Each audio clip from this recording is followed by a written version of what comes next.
Durante años, el nombre de Leonardo Espinoza fue sinónimo de éxito, lujo y poder. Dueño de una de las cadenas hoteleras más grandes de América Latina, era un hombre que había conquistado el mundo, hasta que una noche, en medio de una gala benéfica en Río de Janeiro, un accidente automovilístico lo dejó paralizado de la cintura para abajo. La vida, de repente, se volvió una jaula de oro, con muros invisibles de frustración, dolor y soledad. A pesar de estar rodeado de asistentes, enfermeros y tecnología médica de punta, Leonardo se sumió en una depresión profunda. Ya no reía. Ya no hablaba. Las visitas se redujeron. La prensa dejó de hablar de él. En su mansión, donde el silencio era interrumpido solo por el zumbido de máquinas médicas y pasos discretos del personal, Leonardo se volvió una sombra de sí mismo. Pero todo cambió una mañana fría de invierno, cuando su chofer, al regresar de un evento de caridad, se encontró con dos niñas gemelas sentadas en los escalones traseros de la iglesia del barrio. Tenían la ropa desgastada, el pelo enmarañado y los ojos enormes y atentos. Se llamaban Alma y Sol. No tenían padres, ni casa, ni futuro. Solo se tenían la una a la otra. ¿Nos puede llevar con usted, señor?, le dijo una de ellas al chofer. Prometemos no molestar. Solo queremos un lugar donde no haga tanto frío. El chofer, conmovido, no supo qué hacer. Pero algo en la mirada de esas niñas lo llevó a tomar una decisión que cambiaría para siempre el rumbo de muchas vidas. Las llevó a la mansión. Cuando el personal se opuso, él simplemente dijo: el señor Espinoza necesita algo más que medicinas. Necesita volver a sentir. Al principio, Leonardo no quiso saber nada. No las miraba. No les hablaba. Pero Alma y Sol no eran niñas comunes. Con su risa cristalina, sus juegos improvisados en los pasillos y su ternura natural, comenzaron a llenar de vida aquella casa moribunda. Se colaban en su habitación con dibujos, cuentos inventados y hasta canciones absurdas. Se reían de todo. Jugaban a que su silla de ruedas era un trono de rey. Un día, mientras Leonardo contemplaba por la ventana la lluvia caer, Sol se acercó sin miedo y le dijo: ¿quieres que te contemos un secreto de verdad? Leonardo, por primera vez en semanas, giró apenas el rostro. Cuando alguien ríe de verdad, el cuerpo escucha. Y a veces, se cura. Alma asintió con fuerza. Así que te vamos a hacer reír todos los días. Hasta que te levantes. Leonardo soltó una carcajada seca, incrédula. Pero ese mismo día, esa noche, algo extrañamente cálido lo recorrió. Algo que no venía de sus piernas, sino de más arriba. De su pecho. Era la sensación olvidada del afecto puro, sin interés. Los días se volvieron distintos. Las niñas le contaban historias imposibles, de dragones que comían sopa, de reyes que perdían la corona en una lavandería, de gatos que sabían leer poesía. Leonardo empezó a hablarles. Luego a escucharlas con atención. Luego a reír, de verdad. Y poco a poco, algo cambió. Una tarde, mientras jugaban a las adivinanzas, Sol lo miró fijamente y le dijo con una seriedad que contrastaba con su voz infantil: Leonardo, levántate. Él soltó una carcajada, sin esperar nada. Sí, claro, dijo con ironía. ¿Y luego qué? ¿Bailamos un tango? Pero al tratar de girar su silla, sintió un leve hormigueo en los dedos de su pie derecho. Pensó que era imaginación. Pero al día siguiente, al intentarlo de nuevo, ese cosquilleo aumentó. El médico, desconcertado, ordenó pruebas. La conclusión fue inesperada: había señales neurológicas reactivándose. Era un proceso lento, tal vez improbable, pero real. Alma, enterada del diagnóstico, organizó una ceremonia improvisada en el jardín, con coronas de flores hechas de papel y una pancarta que decía: hoy te toca a ti caminar. Rodeado por sus enfermeros y terapeutas, Leonardo se dejó guiar. Sus piernas temblaban como ramas al viento. No sabía si era fe, locura o magia infantil, pero por primera vez en años, apoyó ambos pies en el suelo. Dio un paso. Y luego otro. Y entonces se desplomó, pero entre risas. Las niñas lo abrazaron como si hubiese ganado una maratón. Y él, llorando, no supo si esas lágrimas eran de dolor, de miedo o de la esperanza recobrada. Los meses siguientes fueron un torbellino. Leonardo, con la ayuda de terapia intensiva, comenzó a recuperar movilidad. Pero más importante aún, recuperó su propósito. Adoptó legalmente a Alma y Sol. Declaró públicamente que la mansión ya no sería solo suya, sino un hogar para niños sin familia. Fundó una organización benéfica que ofrecía cuidado, refugio y educación. La prensa, al enterarse, volvió a hablar de él. Pero esta vez no por su fortuna ni por sus empresas, sino por la historia del millonario que volvió a caminar gracias a dos pequeñas huérfanas. Una tarde, mientras veía a las niñas jugar en el jardín, Leonardo les dijo: ¿saben? Antes creía que tenía todo. Y luego, que no tenía nada. Pero ahora, tengo lo único que importa. Alma lo miró con picardía. ¿Unas piernas nuevas? Leonardo rió. No un corazón que volvió a latir. Pero lo que nadie sabía era que aquella historia apenas estaba comenzando. Porque el pasado de las gemelas guardaba un secreto tan poderoso, tan inesperado, que cambiaría todo una vez más, porque Alma y Sol no eran simplemente niñas huérfanas recogidas del frío. Su historia estaba marcada por silencios, por nombres borrados en documentos viejos y por miradas que evitaban la verdad. Aunque eran risueñas, siempre que alguien mencionaba el orfanato de Santa Lucía o preguntaba por su madre, bajaban la vista. El pasado no era algo que compartieran con facilidad, y Leonardo, hasta entonces, había respetado ese silencio. Pero una noche lluviosa, mientras acomodaban libros viejos en la biblioteca de la mansión, Sol encontró un tomo grueso con el escudo familiar de los Espinoza en la tapa. Dentro, había registros, fotografías antiguas, árboles genealógicos. Comenzó a hojearlo por curiosidad infantil, pero algo la detuvo en seco, una foto en sepia de una mujer joven, con el cabello rizado y los ojos grandes, tan parecidos a los suyos que le temblaron las manos. Se la llevó de inmediato a Alma, que palideció al verla. Y esa noche, sin palabras, bajaron corriendo al despacho de Leonardo. Él las recibió en bata, sorprendido por la urgencia. Cuando le mostraron la fotografía, algo en su rostro se quebró. La tomó entre los dedos, casi con reverencia. No necesitaba confirmarlo. Era su prima Clara Espinoza, desaparecida hacía más de una década. Había sido la oveja negra de la familia, la que se enamoró de un hombre sin apellido ni fortuna. La que fue desheredada por el patriarca, obligada a abandonar la ciudad y su linaje.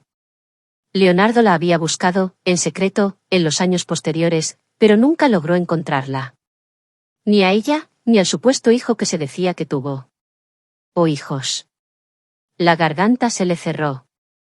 ¿De dónde tienen esta foto?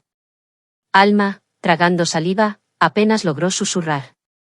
Es nuestra mamá. Leonardo se desplomó en su sillón. Su mente empezó a conectar piezas que jamás imaginó unidas. El parecido no era solo coincidencia. La sonrisa, los ojos, incluso la forma en que levantaban una ceja al burlarse, eran rasgos de Clara. Un escalofrío lo recorrió entero. Las niñas no solo lo habían rescatado emocionalmente. Eran su familia. Su sangre. Su legado. Y nunca lo supo. Los días siguientes fueron un torbellino de emociones, llamadas a notarios, abogados y a investigadores privados. Se confirmó todo. Clara había fallecido de una enfermedad pulmonar en un hospital rural, sin documentos, sin nadie a su lado más que las gemelas. Había dejado una nota escrita a mano, que nunca fue entregada por negligencia: a quien encuentre a mis hijas, cuídelas. Son lo único bueno que he hecho en este mundo. Y si alguna vez llegan a donde está mi primo Leonardo, díganle que lo perdono. Leonardo no pudo contener el llanto al leer esas palabras. Pero con la revelación llegó una sombra. Porque alguien más también se enteró. Un enemigo del pasado, Ernesto Alzaga, un ex socio de la familia Espinoza, que había sido destituido por corrupción y fraude. Su ambición no conocía límites, y al saber que las niñas eran herederas directas, comenzó a tejer un plan oscuro. Con documentos falsos y un testamento manipulado, intentó reclamar la custodia legal de las gemelas, alegando que Clara, en su lecho de muerte, lo había designado como tutor legal. Leonardo, furioso, no iba a permitirlo. Pero el sistema legal, frío e impersonal, dudaba. Las audiencias comenzaron. Los medios se arremolinaron fuera de la mansión. Los abogados de Alzaga eran agresivos, expertos en manipulación. Acusaban a Leonardo de utilizar a las niñas como medicina emocional, de aprovecharse de su situación para sanar su propio trauma. Mostraban fotos, vídeos, editaban contextos. Señor Espinoza, dijo una jueza en una de las audiencias, ¿puede usted probar que su vínculo con las niñas es más que emocional? ¿Hay algún lazo real? Leonardo se levantó, sin ayuda del bastón, y miró a los ojos a todos los presentes. ¿No es acaso el amor real? El cuidado diario, las noches sin dormir, las risas compartidas, los miedos enfrentados juntos. Yo no sabía que eran mi familia cuando decidí protegerlas. No las amé por un apellido, ni por obligación. Las amé porque me salvaron cuando ya no quería ser salvado. Y ahora, ellas son mi vida. Hubo un silencio profundo en la sala. Pero Alzaga no se detuvo. Contrató a detectives para seguir a las niñas, a periodistas para acosar a Leonardo, incluso intentó sobornar a un médico para que declarara que las gemelas sufrían estrés por vivir con él. La tensión en la mansión crecía. Los jardines ya no eran refugios de juegos, sino terrenos vigilados. Los empleados estaban nerviosos. Y Leonardo temía volver a perderlo todo. Una noche, Alma desapareció. La buscaron por toda la casa, por los alrededores, en las cámaras de seguridad. Nada. Sol no podía dejar de llorar. Leonardo casi enloqueció. Llamaron a la policía, pero las horas pasaban y no había rastro. Hasta que, de madrugada, llegó una carta anónima: una de las niñas está a salvo. Lo estará más si renuncias. La caligrafía era irregular, pero había algo más perturbador: una pequeña mancha roja en la esquina inferior. No era tinta. Leonardo activó todos sus contactos. Ofreció una recompensa millonaria. El país entero se paralizó. Las redes sociales estallaron con la noticia: paralizado millonario en guerra por la custodia de 2 niñas huérfanas, y ahora una está desaparecida. El tiempo se volvía un enemigo. Pero Sol, pese al miedo, recordó algo: Alma, días antes, había mencionado un lugar secreto que solo compartía con su hermana. El rincón de mamá, lo llamaban. Era un sitio que Clara les había enseñado cuando vivían en la calle, una pequeña cabaña abandonada en un bosque cercano, donde a veces se refugiaban de la lluvia y el hambre. Leonardo no lo pensó 2 veces. Salió en plena madrugada, acompañado por guardias, linternas, y el corazón latiéndole con fuerza. Encontraron la cabaña después de horas de búsqueda. Y allí, entre mantas rotas y una linterna agotada, estaba Alma. Deshidratada, asustada, pero viva. Con ella, un papel arrugado que había intentado esconder, una nota que alguien intentó hacerle firmar, para que declarara que Leonardo la maltrataba. No firmé nada, dijo ella con voz temblorosa. Jamás mentiría sobre ti, papá. Leonardo la abrazó con una fuerza que apenas podía controlar. El escándalo fue inmediato. La policía identificó huellas, testigos, y días después, Alzaga fue arrestado. Su red de corrupción cayó como un castillo de naipes. La jueza que llevaba el caso se pronunció con firmeza. Estas niñas ya han perdido demasiado. No volverán a ser separadas. El señor Espinoza no solo es su tutor legal. Es, desde hoy, su padre adoptivo ante la ley. La mansión volvió a la calma. Pero las heridas tardarían en sanar. Sol ya no dormía sin la luz encendida. Alma, por semanas, evitó salir sola al jardín. Leonardo contrató a una psicóloga infantil, reforzó la seguridad y, sobre todo, se dedicó en cuerpo y alma a devolverles la alegría. Pasaron los años. Las niñas crecieron. De juegos pasaron a debates. De dibujos a ensayos. De cuentos de dragones a ideas sobre justicia social. A los 12 años, Alma escribió una carta abierta a los niños huérfanos del país, que fue publicada en varios medios. A los 14, Sol fundó una pequeña organización que repartía ropa y libros a niños en zonas rurales. Y a los 16, juntas, escribieron un libro titulado El día que le dijimos, levántate, al mundo. El libro fue un fenómeno.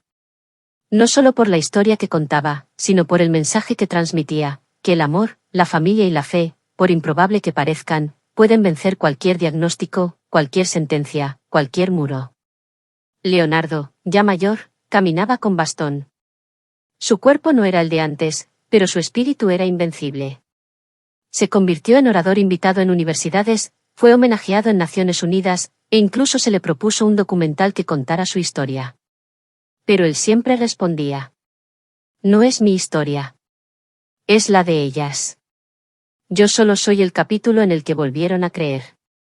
Un día, al atardecer, mientras observaban juntos el horizonte desde la terraza, Alma, ya con 18 años recién cumplidos, le preguntó: «Papá, ¿alguna vez pensaste que todo esto pasaría?» Leonardo sonrió, acariciándole el cabello con ternura.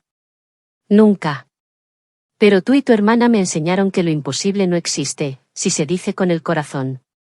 Y entonces, sin previo aviso, un sobre sin remitente llegó a la mansión. Dentro, una foto antigua, borrosa.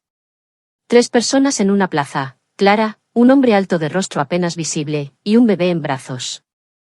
Pero lo más inquietante era lo que venía escrito detrás, con una caligrafía familiar: Clara tenía un hijo más.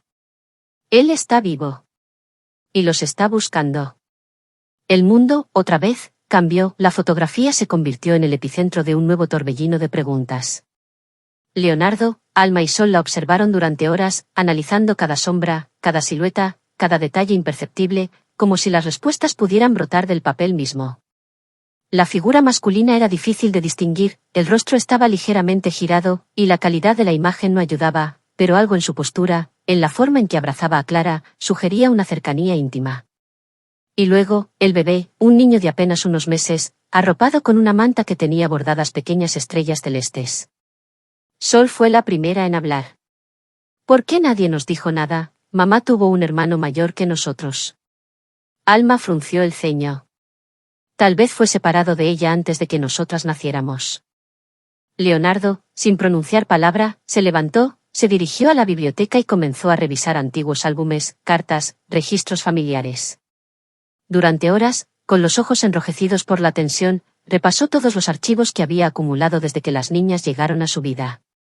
No había mención alguna de un tercer hijo. Pero la foto, la nota, el mensaje, eran reales. Esa noche no pudo dormir. Algo en su interior le decía que esa nueva revelación no era casual. Alguien, desde las sombras, estaba empujando las piezas de un tablero que apenas ahora comenzaban a comprender.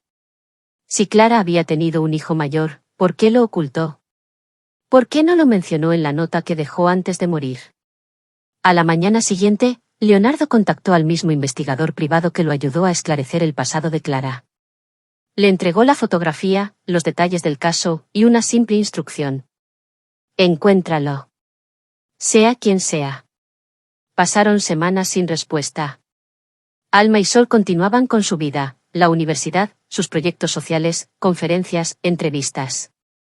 Eran jóvenes admiradas, inteligentes, determinadas. Pero ambas sentían que algo se había activado en su interior desde la llegada de aquella imagen. Un presentimiento.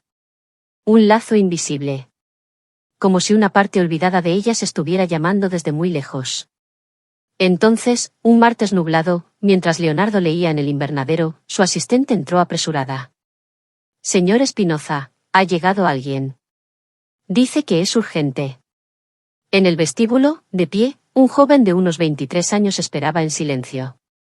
Alto, cabello oscuro, ojos intensos, y una expresión que oscilaba entre la firmeza y la vulnerabilidad. Llevaba un sobre en la mano.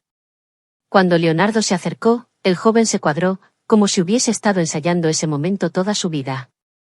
«Mi nombre es Elías. No quiero dinero. Solo quiero saber quién soy». Leonardo lo observó con atención. El parecido era imposible de ignorar. Tenía la misma frente ancha de Clara, la misma mandíbula. Le pidió pasar al despacho. Allí, Elías extendió el sobre. Dentro había documentos de adopción fechados 19 años atrás, certificados médicos, un mechón de cabello guardado en una pequeña bolsa, y una carta. «Para mi hijo Elías. Si alguna vez encuentras esto, busca a Leonardo Espinoza. Él sabrá qué hacer contigo». Las manos de Leonardo temblaban. Elías relató su historia con voz grave y pausada. Había crecido en un hogar de acogida en el sur, sin conocer a sus padres biológicos. Siempre supo que era adoptado. Su madre adoptiva murió cuando él tenía 13 años, y desde entonces había vagado de un lugar a otro, sin familia ni raíces. Hasta que, revisando sus documentos personales, encontró una nota escondida entre papeles viejos. Decía simplemente, Clara Espinoza. Río de Janeiro. Parientes en San Miguel de las Águilas. Y fue esa pista la que lo llevó hasta allí. Leonardo no necesitó más pruebas. Llamó a Alma y a Sol, quienes llegaron corriendo, aún con sus mochilas universitarias a cuestas. El primer encuentro fue torpe, casi irreal. Se quedaron mirándose, sin saber si reír, llorar o correr a abrazarse. Elías intentó hablar, pero su voz se quebró. Fue Sol quien dio el primer paso y le tomó la mano. ¿También sueñas con una mujer que canta en voz baja mientras te abraza? Elías la miró, sorprendido. Sí. Siempre pensé que era un sueño inventado. No lo era, dijo Alma con voz temblorosa. Era mamá. Esa noche cenaron los 4 juntos. Por primera vez. El ambiente estaba lleno de nerviosismo, pero también de una extraña armonía, como si todos supieran, instintivamente, que algo se estaba reparando. Pero la tranquilidad duró poco. Unos días después, Elías recibió una carta sin remitente. Era corta, directa, sabemos quién eres. Y no todos están felices de verte ahí. Dentro del sobre también había una fotografía reciente, él, entrando a la mansión Espinoza. Leonardo decidió actuar de inmediato. Llamó a su equipo de seguridad, reforzó los accesos y asignó vigilancia personal a cada uno de sus hijos. Porque eso eran ahora, sus hijos. Alma, Sol y Elías. Pero también decidió hacer pública la historia, antes de que alguien más la manipulara. Concedió una entrevista a una cadena internacional, donde narró el reencuentro familiar, los años de silencio, la llegada de Elías y el valor de la verdad por encima de todo. Lo que no esperaban era la repercusión. El vídeo de la entrevista alcanzó más de 20 millones de visitas en solo 3 días. La historia conmovió al mundo. Pero también atrajo atención indeseada. Una organización criminal que había intentado estafar a Clara años atrás, y a quien ella denunció en secreto, ahora veía en sus hijos un obstáculo. Temían que entre los papeles de Clara hubiera pruebas que los vincularan con actividades ilegales, y estaban dispuestos a cualquier cosa para impedir que saliera a la luz.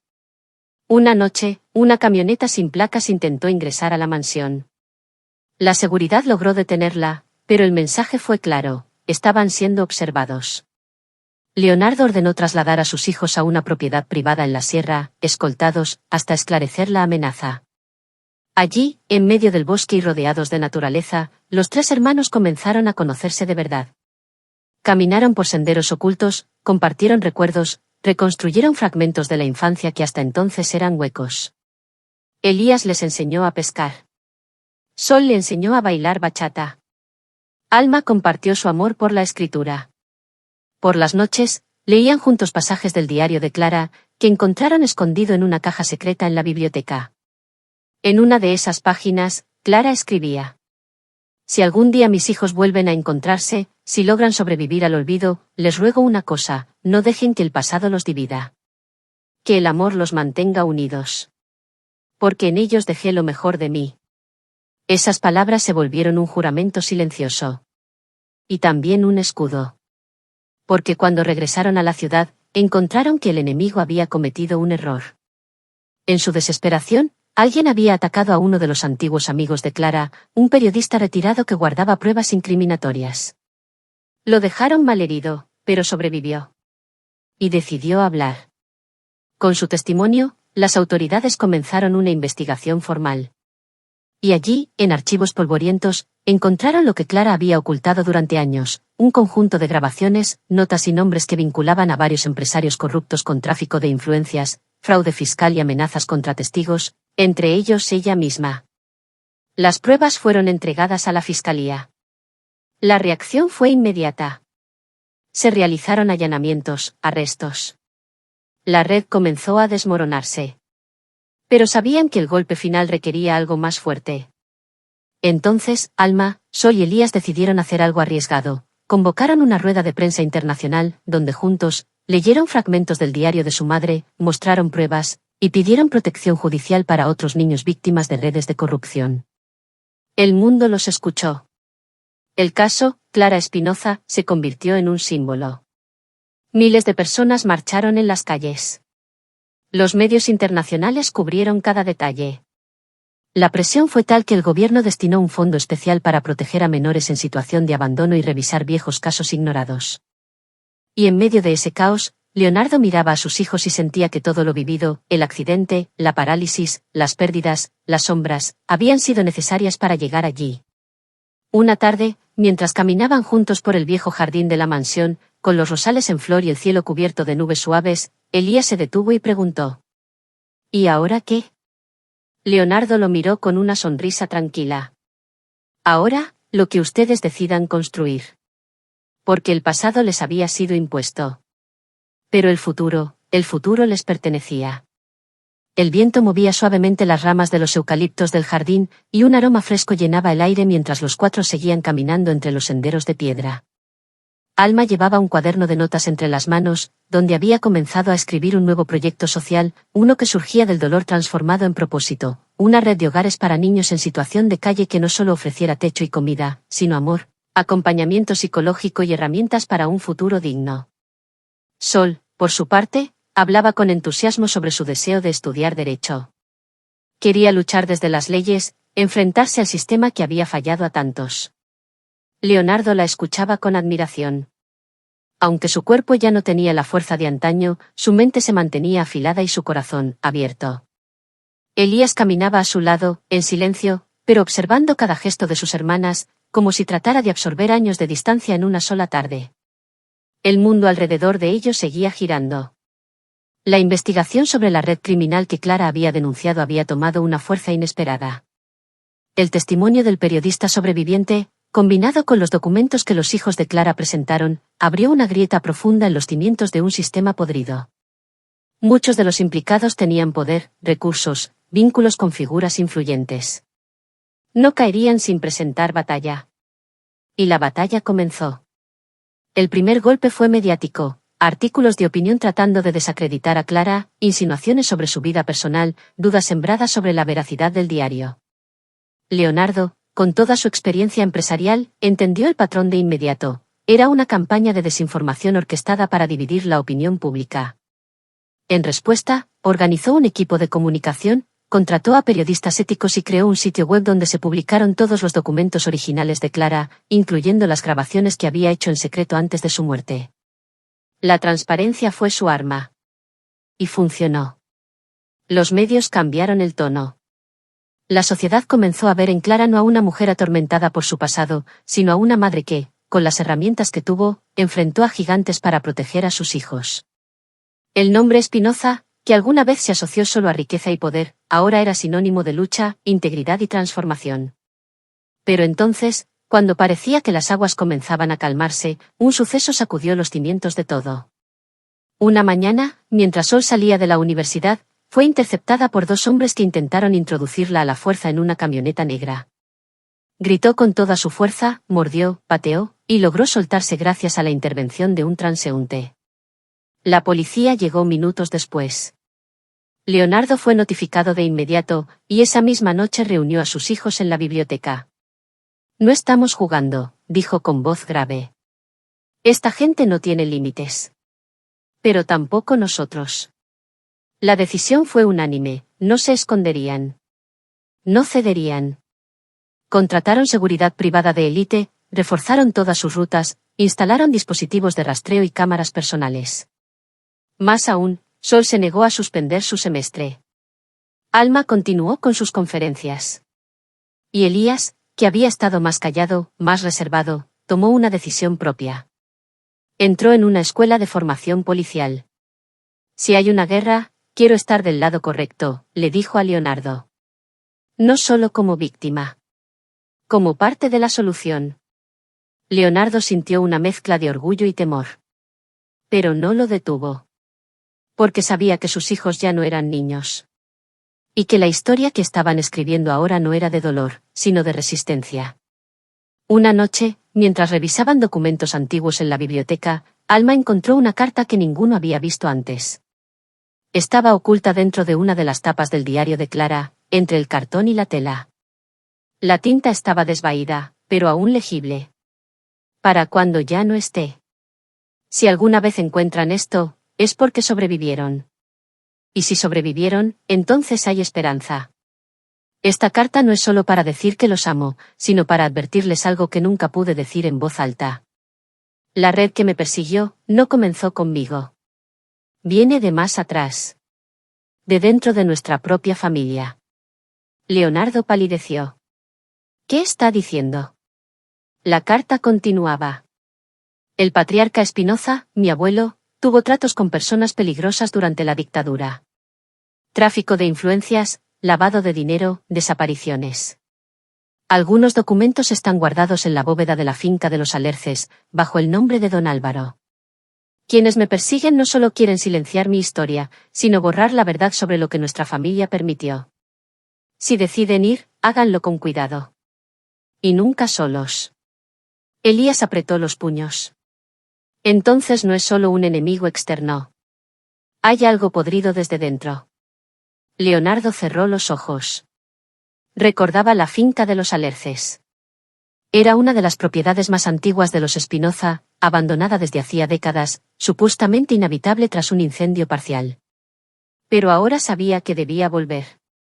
Y no lo haría sin sus hijos. Prepararon el viaje con total discreción. Viajaron de noche, en vehículos separados, sin anunciar nada a la prensa. La finca estaba al borde de una reserva natural, entre montañas y árboles centenarios.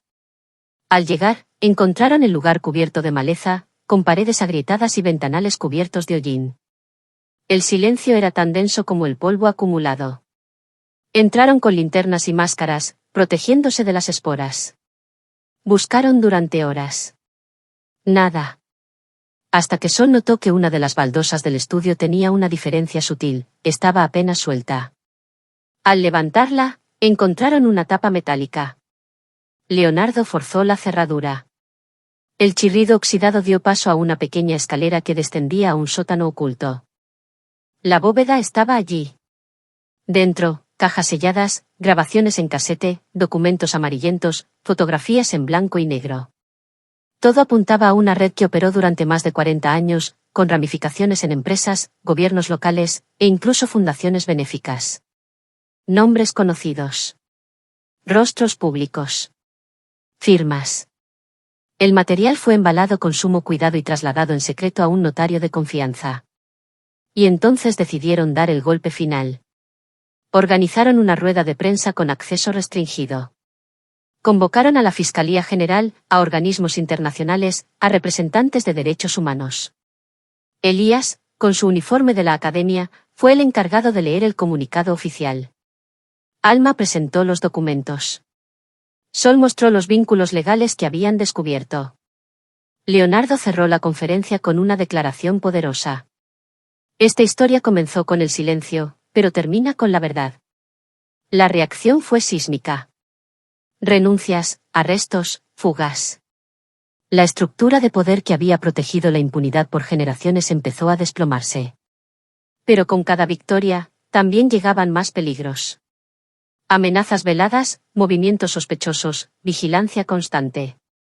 Y entonces sucedió lo impensable, un atentado.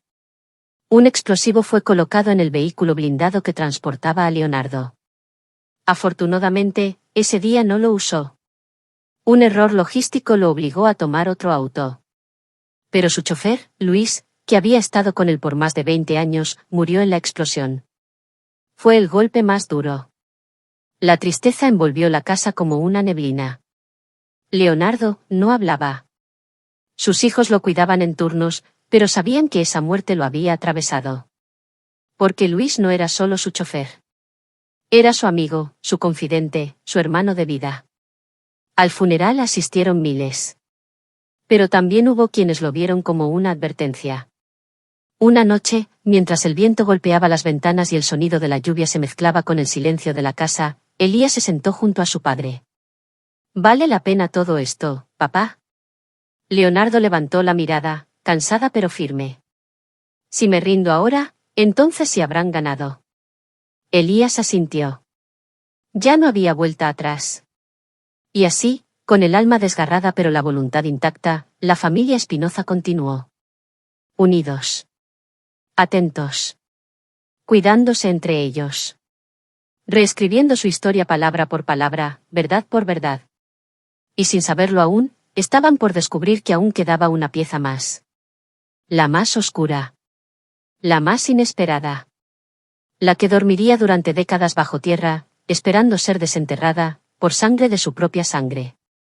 El sonido de la lluvia que tamborileaba contra los cristales de la mansión parecía marcar el ritmo de una revelación que se aproximaba desde las sombras del tiempo. La familia Espinoza, fortalecida por la verdad pero aún sacudida por la tragedia, no imaginaba que aquello que dormía bajo tierra no era solo un fragmento del pasado, sino una llave que abriría un portal aún más profundo, más sombrío.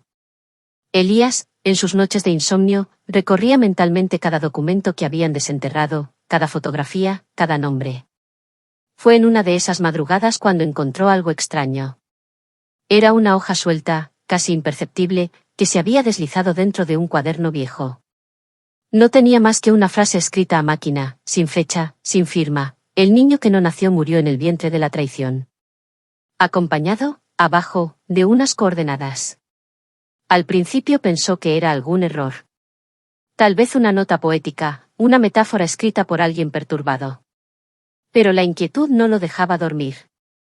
Tomó las coordenadas, las cruzó en un mapa antiguo de la región, y se encontró con una ubicación inesperada: un pequeño cementerio abandonado en las afueras del pueblo de San Javier, donde según los registros, jamás existió una familia Espinoza. A la mañana siguiente, convocó a Alma y a Sol. Les mostró la nota. Leonardo, al verla, se puso pálido. Algo en su rostro envejeció 10 años en segundos. Yo he estado allí, susurró. Hace muchos años. Mi padre me llevó cuando era niño. Me dijo que era un lugar que debía olvidar. Nunca entendí por qué.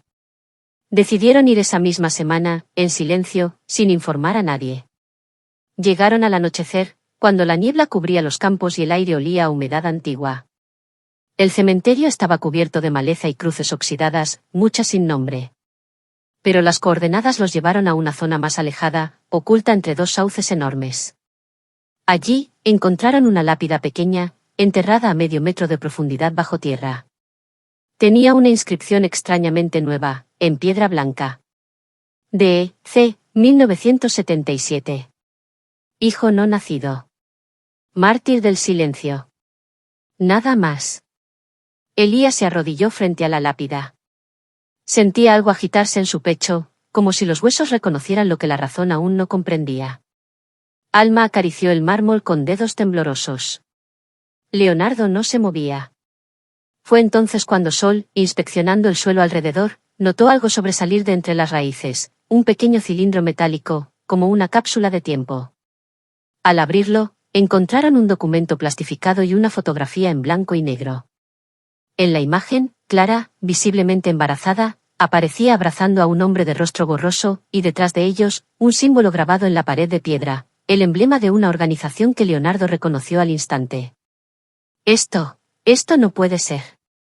Era el símbolo de una red clandestina que operó durante los años de represión militar, conocida como la Celda. Una organización dedicada a borrar personas. A silenciar voces. A ocultar nacimientos y provocar desapariciones. ¿Estás diciendo que mamá fue prisionera?, preguntó Alma, incapaz de creer lo que escuchaba. Es posible, dijo Leonardo, con voz grave. Y si eso es cierto, entonces este niño, este hijo, podría no haber muerto. El corazón de los tres jóvenes latía con violencia. La frase en la hoja cobraba nuevo sentido. ¿Y si el niño que no nació no era un símbolo, sino una mentira? ¿Y si ese hijo de Clara había sido arrebatado, registrado como muerto, y criado en otra parte? Las semanas siguientes se volvieron una carrera contra el tiempo.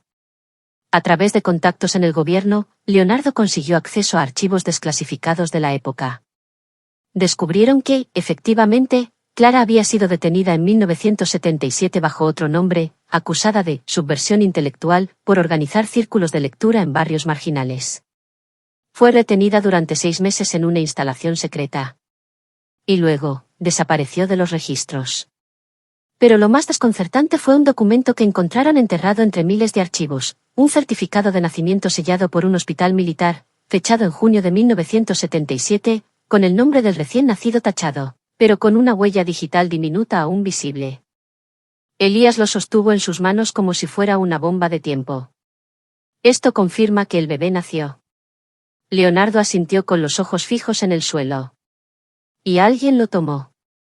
Empezaron a buscar en bases de datos de adopciones ilegales, en registros de nacimientos anulados, en documentos ocultos por décadas. Fue Sol quien dio con una pista importante, una lista de nombres codificados cruzados con fotografías de niños entregados a familias amigas del régimen. Uno de ellos destacaba, niño sin nombre, entregado a la familia de la Serna, empresarios influyentes del norte del país, con vínculos conocidos con el viejo aparato militar. La fotografía del niño, aunque borrosa, tenía unos ojos que Alma reconoció de inmediato. Eran los suyos. O más bien, los de su madre. Tenemos que ir, dijo Alma. Tenemos que saber si es él. Viajaron a Salta bajo identidades reservadas. Allí, investigaron discretamente a los de la Serna. Su hijo adoptivo, Adrián, ahora era un abogado de renombre, con oficinas en Buenos Aires, conferencista internacional, defensor de causas humanitarias. Todo en él parecía correcto. Incluso admirable. Pero cuando lo vieron en una entrevista televisiva, todos se quedaron en silencio. Era como ver a Clara. Leonardo organizó un encuentro casual. Fingió necesitar asesoría legal.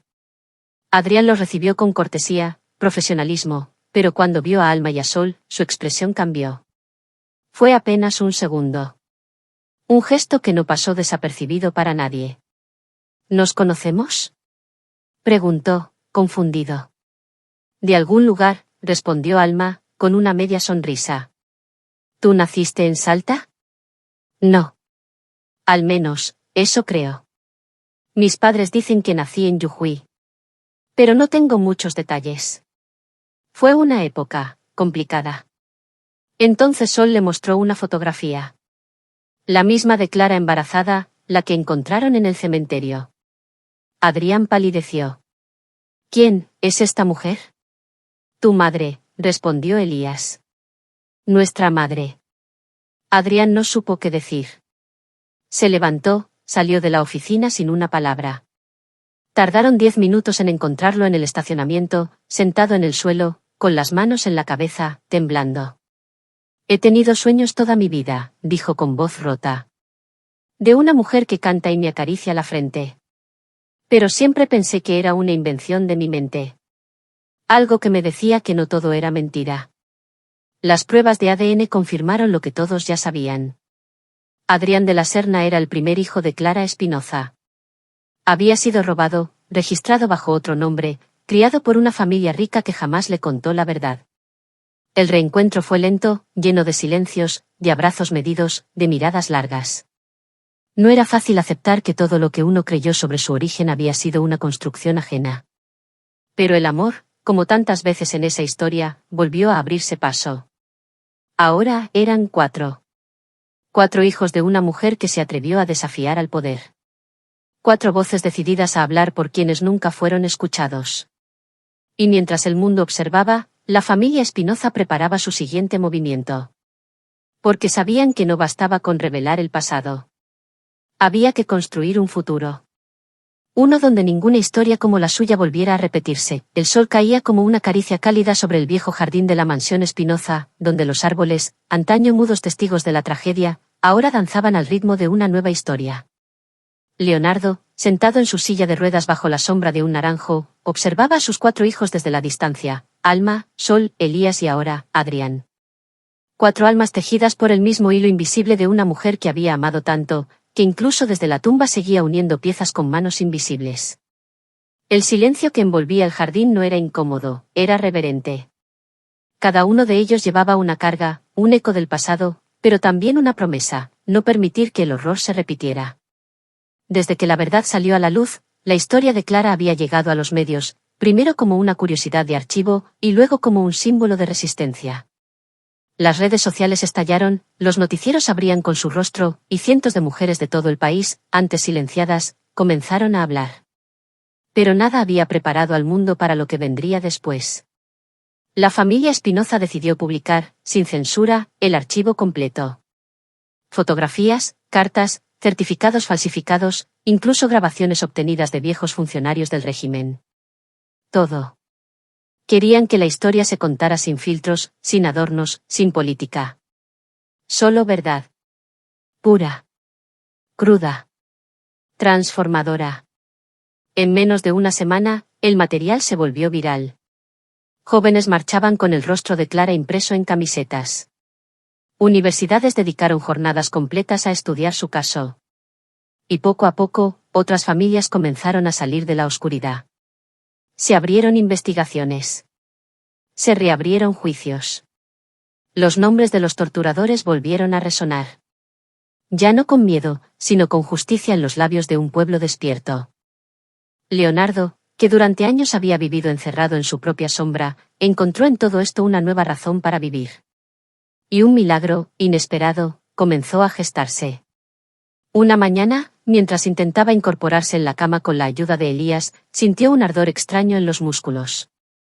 No era dolor, era energía. Movimiento. Al principio pensó que era una alucinación, un recuerdo perdido de su cuerpo antes del accidente. Pero no. Sus dedos temblaron. Su pierna respondió con un pequeño espasmo. Los médicos no podían explicarlo. Su médula espinal había estado dañada durante años. Sin embargo, pruebas tras pruebas mostraban una recuperación progresiva. Lenta, sí. Pero real. Como si su cuerpo, al igual que su historia, se negara a morir.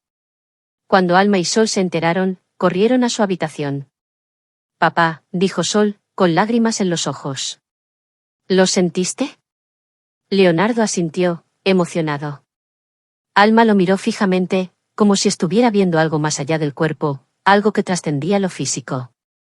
Te lo dijimos, ¿recuerdas? Susurró. Levántate. Y rieron. Por primera vez en años, una risa pura, ligera, libre. Porque en ese instante supieron que no todo estaba perdido, que incluso los cuerpos que creímos condenados pueden volver a la vida cuando la verdad se abre paso. Pasaron meses. Leonardo aprendía a caminar otra vez con la misma paciencia con la que la familia reconstruía su historia.